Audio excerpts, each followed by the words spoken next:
All right, now we're recording too, so be cautious of whatever you type in the chat. But I'm sure, you know, but again, don't be afraid to type questions or shout questions out if you're on Zoom.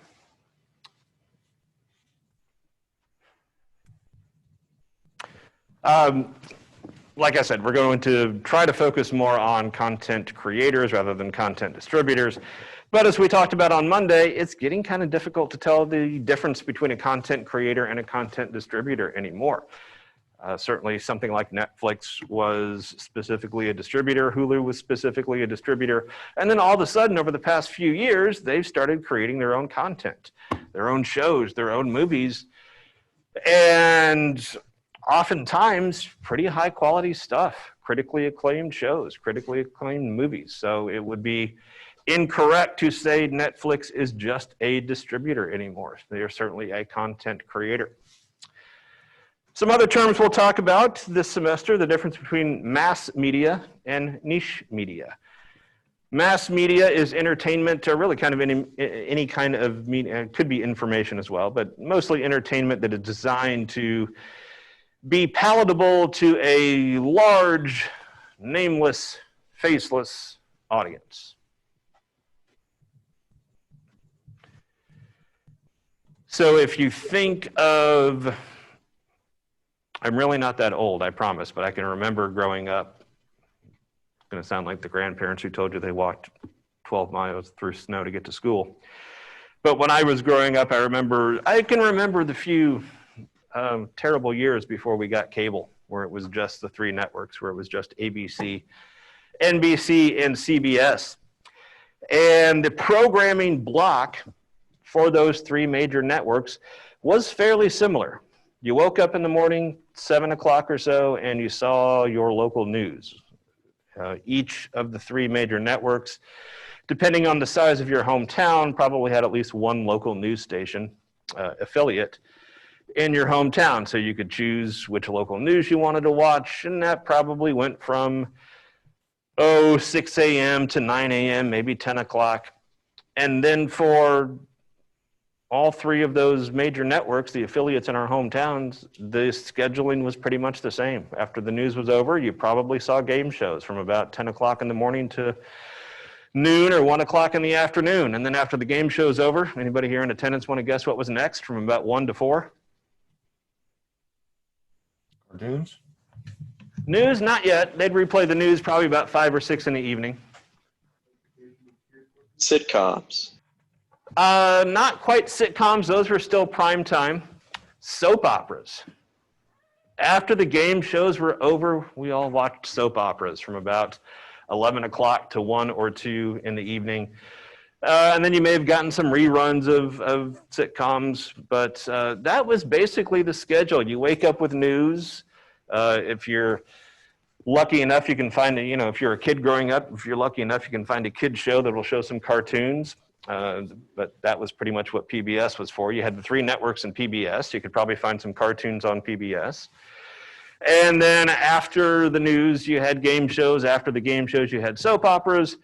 And after the soap operas, you may have had another 1 or 2 game shows, maybe cartoons again, because after the soap operas are over, it gets to be about 3 o'clock and kids are coming home from school, and kids want to plop down in front of the TV and watch Scooby-Doo. And so that was a big time 3 o'clock, 4 o'clock programming. Then there was news again on all the three broadcast networks. And then we got into the prime time hours, 7 o'clock or so, where we would see prime time comedies, prime time dramas. And then they'd have the news again around 10 o'clock, and then they'd play the national anthem, and it would be static because these were not 24-hour news programs, news channels. So the formatting was pretty much the same. It was intended for a mass audience. But then, oh joy of joys, around 1980, cable became a thing. And we weren't really sure it was going to work at the beginning because cable channels targeted toward a niche audience, a narrow audience. Everybody laughed at ESPN in the early 80s. Why did we laugh at ESPN in the early 80s?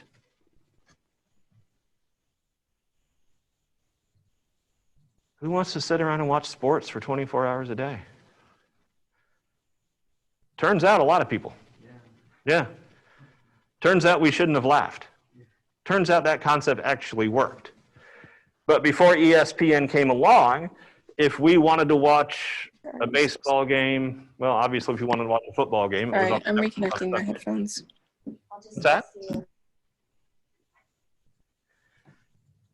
Obviously, if you wanted to watch a football game, it was on CBS or NBC sometime on a Sunday.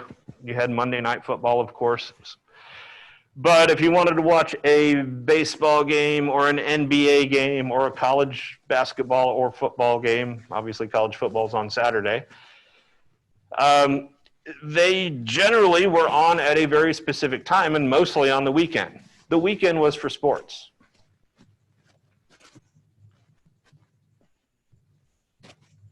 It was mostly unheard of to just, on a Tuesday night, turn on the TV and watch a baseball game or a basketball game. Usually ABC or CBS would have some sort of wide world of sports programming, and they would broadcast the game of the week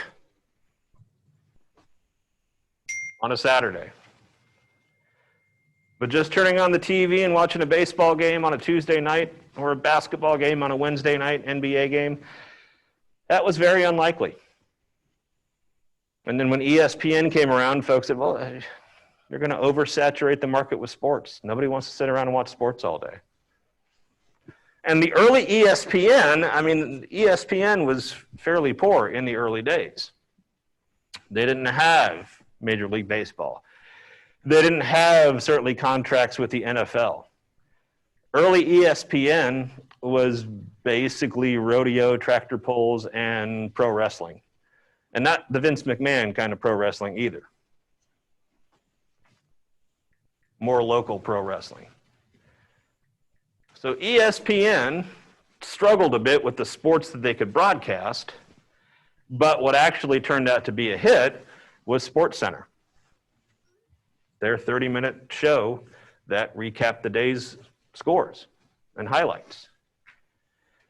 And even folks weren't so sure that was going to be a success at first, because if you wanted to get sports news, you tuned into your local channel, and then the last 5 minutes or so of a 30-minute local news broadcast was devoted to sports. So once again, in the early 80s, broadcast folks were like, who wants 30 minutes of sports? Sports is what we do 5 minutes at the end of the broadcast. After we've talked about the news, after we've talked about the weather, after we've talked about community events. Then we throw it to the sports guy, and he runs through a list of scores. Hopefully your favorite team gets mentioned. Maybe it doesn't. And then he talks about some local high school sports. And then that's it. That's all we need of sports. Also around this time came CNN. Ted Turner. And that was kind of another niche audience because, again, folks asked, who wants to watch nothing but news all day? MTV. How is that going to work? Music is for listening. Music isn't for watching. And again, 24 hours a day. And look, what made CNN successful, what made MTV successful, especially 24-hour news channels, even now with CNN and Fox and MSNBC, they don't really expect you to sit there in front of your TV and watch them 24 hours a day. If you notice how those shows work, especially a morning show on CNN or Fox, or even a morning sports show on ESPN, what they will do is just about every hour or 2 hours, it feels like you're watching the similar stories again. Because they're expecting most of their audience wakes up, sits in front of their program for 30 minutes or so while they drink coffee and eat breakfast, and then they're out the door to work or to class. So with each new hour, they're gaining a new audience, especially when you factor in time zones. So that's why a lot of the content on CNN, Fox, these morning shows, ESPN morning shows, it starts to feel similar every hour or so because they know they have a new audience. My favorite thing in the world when I was probably about 12 or 13 was Nickelodeon. It was the greatest thing ever. And what made it great is we didn't get it on our cable system in my home growing up. But every summer or so, just about every summer, we would get to go to, my parents would take me and my brother to North Carolina, some of the beaches there, and whatever hotel or beach house we rented, the cable, it had Nickelodeon, and it was the greatest thing in the world. You just sat there and watched all these kids shows and Double Dare and people getting slimed, and it was the most wonderful thing ever. But that was kind of unheard of.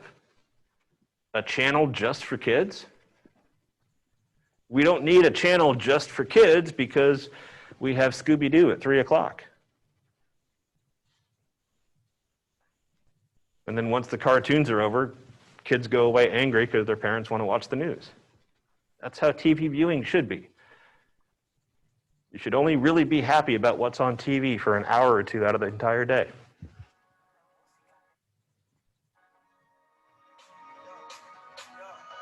So cable was a wondrous thing because it reached a smaller, targeted, more narrow audience. And then, of course, cable absolutely exploded. We went from who's going to watch sports 24 hours a day, who's going to watch news 24 hours a day, who's going to watch the weather 24 hours a day to, yeah, it makes complete sense. People want to watch other people refurbish homes 24 hours a day. People want to watch famous chefs on the Food Network 24 hours a day.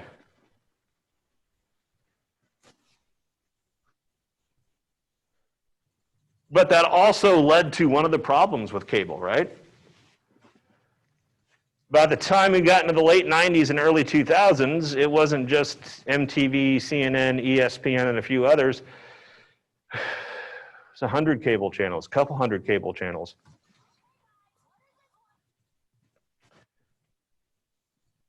That targeted even more specific audiences.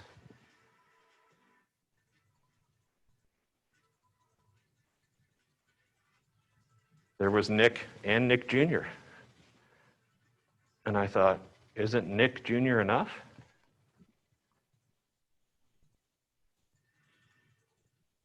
Well, you have to have a kids network that targets even younger kids. So that's what I mean by niche media. And that was also kind of the downfall of cable as well. The fact that you had so many channels to choose from, folks took a look at your cable bill every month and they said, I'm paying $150 for 85 channels that I never watch. Because that was most people's cable experience. Most people only had about 5 cable channels that they actually watched. And then 85 that they never knew existed. So it wasn't very cost effective.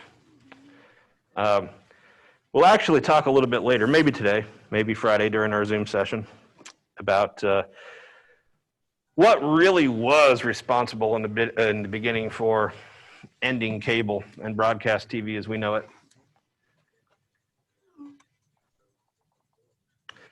But let's talk a little bit first about some ideas behind mass media and the public sphere.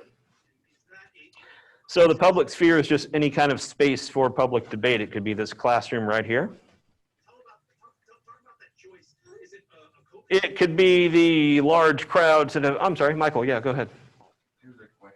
Oh, on chat?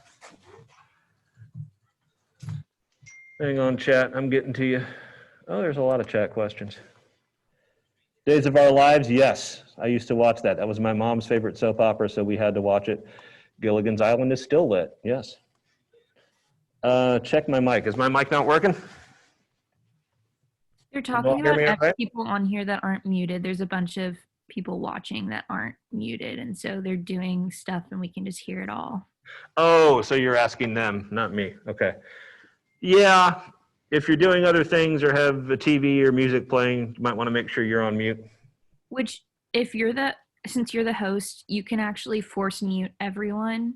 There's a button for that if you click on participants, but you don't need to worry about that. It's okay. It's not affecting it much. Is it okay now though? Yeah, just make sure you mute. Yeah, it's fine. Yeah. But yes, I'm glad I checked because Gilligan's Island and Days of Our Lives are excellent. All right. So anyway, back to the public sphere. One of the complaints you hear about media is that too much of it, or so much of it, is corporate owned. And that leads some people to conclude that because a media company is corporately owned, then somehow that affects the messages that they send out, especially if it's news messages and sometimes news. Sometimes a news station will have a particular agenda based on who owns them, what company owns them. And certainly folks have been critical of Fox for that, and CNN, and other media outlets, and even local media outlets. We'll talk a little bit about Sinclair this semester. Sinclair is a huge company that owns a lot of local affiliates all over the United States. And there have been some worries from media critics that Sinclair has too much power over what little local media affiliates, like, what do we got here?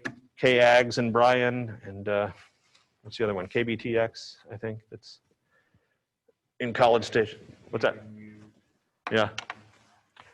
Yeah. So corporate-owned media, a lot of critics says that affects the public sphere because we don't get to hear information that allows us to debate and deliberate and then make wise decisions in the voting booth or make wise decisions as far as how to run our household. So one question is, should media be free of government or corporate control? Should we be more like a PBS and rely on donations and tax money? But you know, people have their complaints about PBS too, so it doesn't appear that there is a perfect system for it.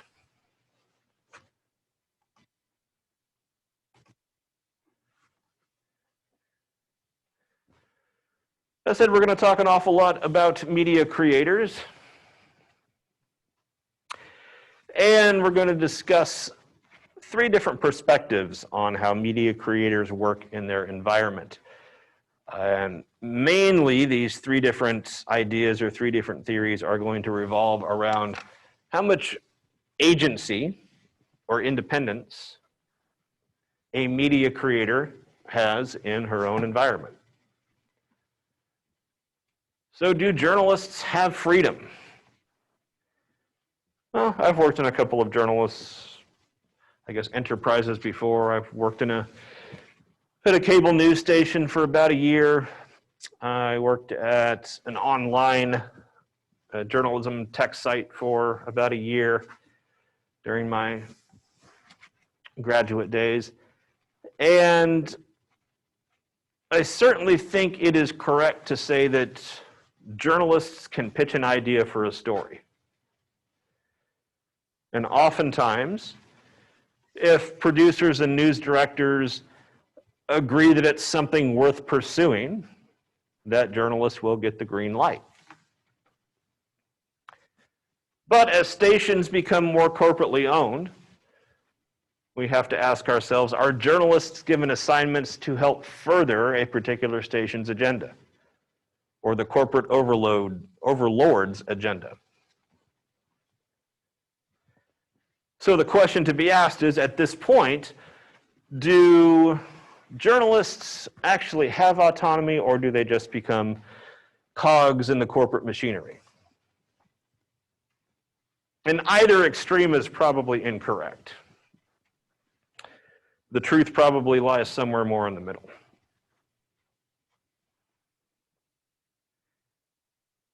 And this last question, do creators eventually succumb to the overall values of the company they work for? Certainly it could be. Certainly that's the case. But remember, especially when we're talking about news agencies, and we can debate the news agencies we think are more conservative. We can debate the news agencies we think are more liberal and more moderate and all of that. But if you research the big cable news stations, CNN, Fox, MSNBC, they've actually had a lot of journalists that have worked for at least two, if not all three of them. And I think most folks would agree that all three of those networks tend to land in different spots on the political spectrum, I think is the nicest way to put it. But as much as people are in a Fox News camp and a CNN camp, there are several journalists who have worked for both.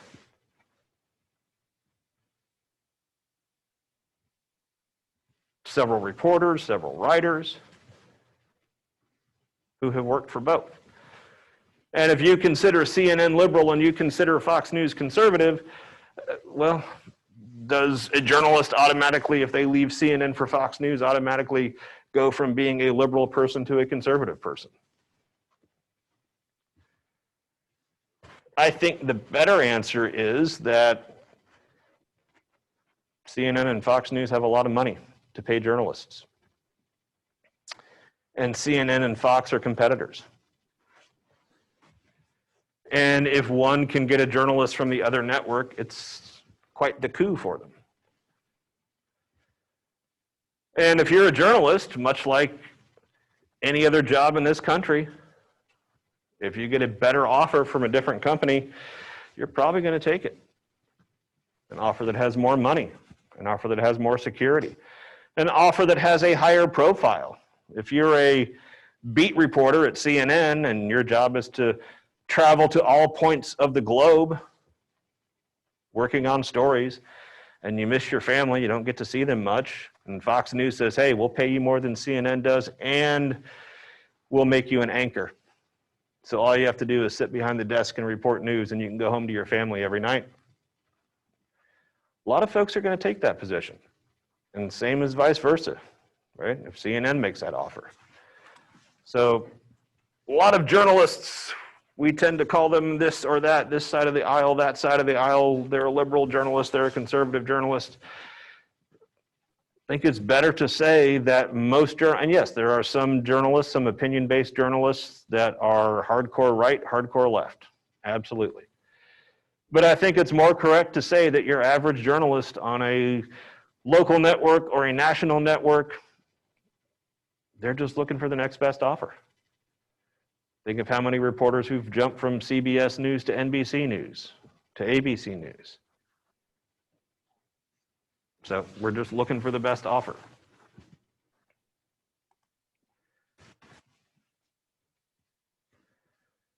So I said we're going to talk about three principles of media agency. Again, agency being independence. First one is this idea of circumscribed. Circumscribed being restricted kind of agency.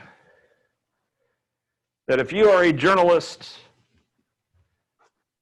or if you're a different type of content creator, if you're a show writer, a script writer, you have freedom up to a point. If you're a journalist and the desk editors and the copy editors, go back. If the editors give you the okay to go out and report on a story, and you come back and you give them what you found out, they may look at it and go, I don't think this story is going anywhere. They might say either call more people, get more information, or they might just say, you know what, it's not working. Let's cut it and move on to something else. And and a journalist can certainly fight for it, fight for the story they've been working on.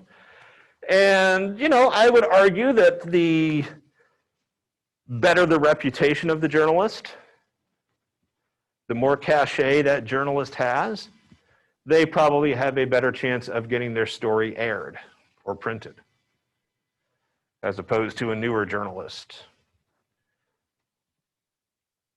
But still, it's ultimately Editors and producers who decide what stories to run, what stories to print. Editors and producers may, especially if it's a print story, may go in and make changes. Rewrite certain portions, rewrite certain paragraphs, give it a title. You've heard the story that journalists often don't choose the title for their articles.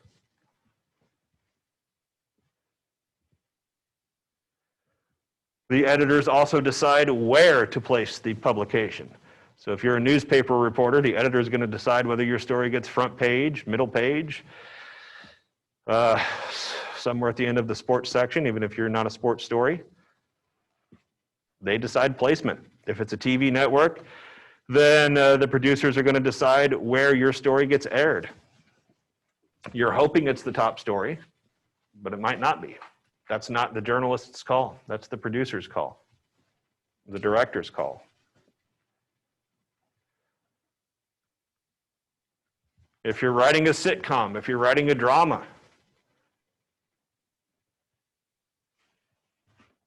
again, company executives, station executives can tell you to change this character around, change this plot line around.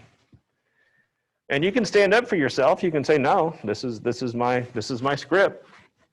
But oftentimes, unless you are a known name like a Shonda Rhimes or another showrunner or script writer, you're going to have to make those changes that the network asks. So there is independence, there is agency up to a point. That's one way of looking at it. Next one is this idea of ideological uncertainty.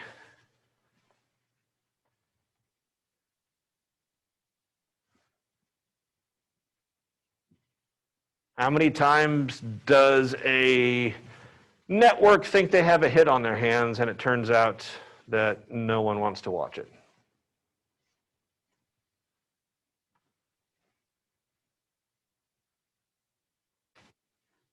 How can we tell when a movie that looks really, really exciting is about to become a box office bomb?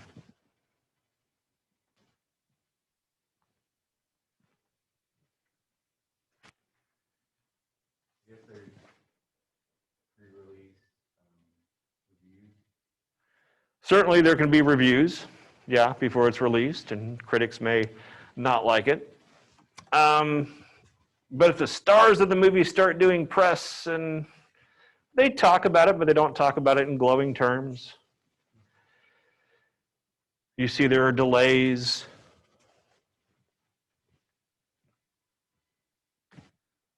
So sometimes something that's supposed to be a blockbuster hit, the audience just rejects it. Whether it's a movie, a TV show, a new album, music. With this idea of ideological uncertainty, critics are saying the audience still has the power.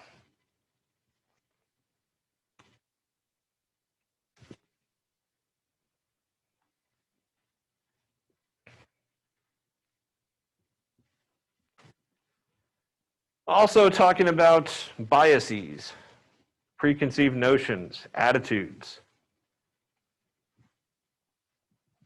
We're going to talk later this semester about how oftentimes you see the same TV stars over and over again in new sitcoms.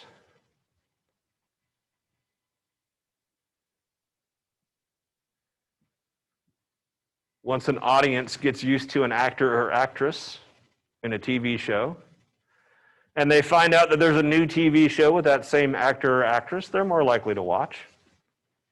But that doesn't necessarily mean it's going to be a hit.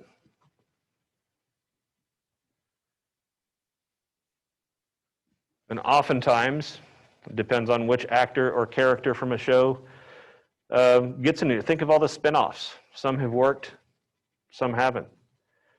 Friends, one of the most popular TV shows of all time. Anybody know there was a spin-off of Friends with one of the characters?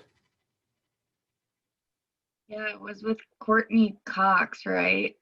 She had a different, yeah, she had like Cougar Town, right? But that wasn't the spin-off from Friends. No, it wasn't. It was Joey. It was Joey. Yes. How many people watched Joey?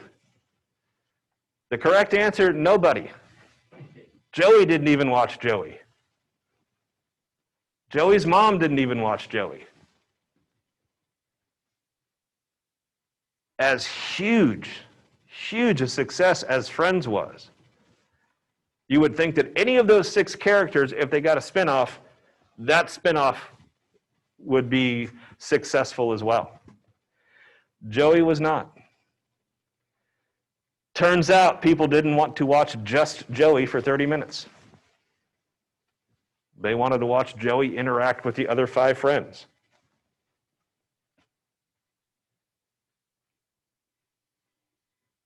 Sometimes media companies will count on the fact that we might watch something that stars someone that we can't stand or that offends us. Sometimes we watch people who offend us. He's apparently a much nicer guy now than he was on radio 20 or 30 years ago. Howard Stern. And then he did what he did, America's Got Talent and all that. Howard Stern has kind of turned into a nice guy now that he's mellowed in old age in his mid to late 60s. But when he was the king of the shock jocks back in the 90s, he was rude. He was crude. He was mean to his guests. And when his radio show really started taking off, he used to say, you know, his audience is probably 50% people who love him and 50% people who hate him, who just tune in to see what he's going to say next.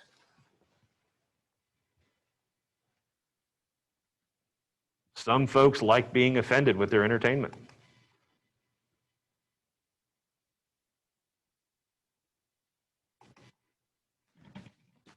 You know what? We got 5 minutes left. I think this is probably a good time to stop. We'll get to the third principle on Friday. Remember, Friday we're just going to do Zoom until the storm passes, until we get a little bit more information on our COVID numbers. Like I said, we have a dashboard available now, so that's something you can look at. And again, I plan on being back here in person on Monday. We'll see what happens. But Friday, let's just all Zoom. Let's just all Zoom together. I'll be in my office or in my home. And pretty much same style of class. I'll have the PowerPoints and lecture notes, and I will still record Friday's lecture and post it to eCampus as well. Any questions from the crowd or any questions from Zoom?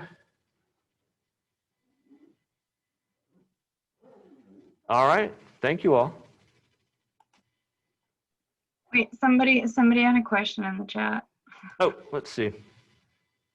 Nope, just the readings.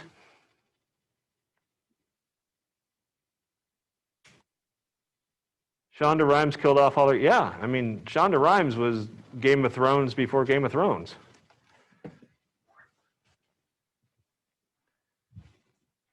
I guess that's the key to a successful show anymore. Make sure you kill off all your main characters after the first season. Maybe they should have done that with Joey.